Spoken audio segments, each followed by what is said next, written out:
Now, health officials inspect hospitals ahead of the holidays. DOH Secretary Ted Herbosa led the inspection. Among the hospitals they visited was the St. Luke's Medical Center. Herbosa said they are preparing for firecracker-related injuries, but he noted that hospitals should also be ready for other holiday illnesses. These include heart attack and stroke. We need to increase awareness about the holiday heart syndrome. But if you read about all the risks of illnesses during the holiday season, kasama rin talaga yung, if you eat too much, every day nagpa-party ka, and you eat too much rich foods, eventually, ang bumibigay yung puso mo, di ba? People end up with a heart attack.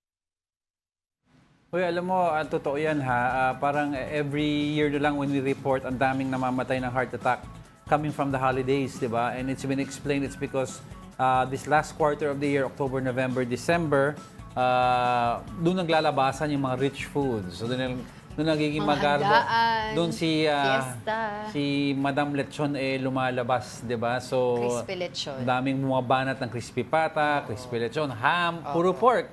Tapos kung beef naman, may mechado, 'di ba? So may wine. So lahat ng tao are really gorging on this kind of food. So pagdating ng January, kung Singilan na, no? Oo, singilan na ng sa katawan. Tapos sa firecrackers naman. Firecrackers naman. Hindi ko maintindihan bakit magkakaroon pa ng firecrackers. Di ba? Mahigpit na ang mga kada city na may designated pailaw areas and paputok areas. You're not Pero allowed. alam mo naman yung mga tao, hindi You're not allowed mapigilan. anymore na magpaputok kayo sa areas hindi designated. May mga yung zones na bawal.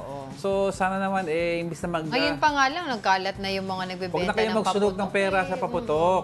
Technically, sinusunog lang talaga nila yung pera. Makinood na lang kayo sa mga planned areas kung saan meron, 'di ba? We have all over Metro Manila naka-schedule ang mga concerts, Or pailaw. iba't ibang mga Uy, paingay. may bagong method ngayon, yung tinatawag nilang drone fireworks. Pwede rin yun. Where Maganda yun. Yung parang, I think it was in Makati that last time, di ba, yung mga drone lumilipad, tapos nagkakaroon Yung ng SEA Games, di ba? 2024, parang yung SEA Games, yung drone pailaw ang tawag Tsaka nila. there are other avenues also para makapag-ingay tayo to usher in the new year. Imbis na magpaputok. Magkaraoke.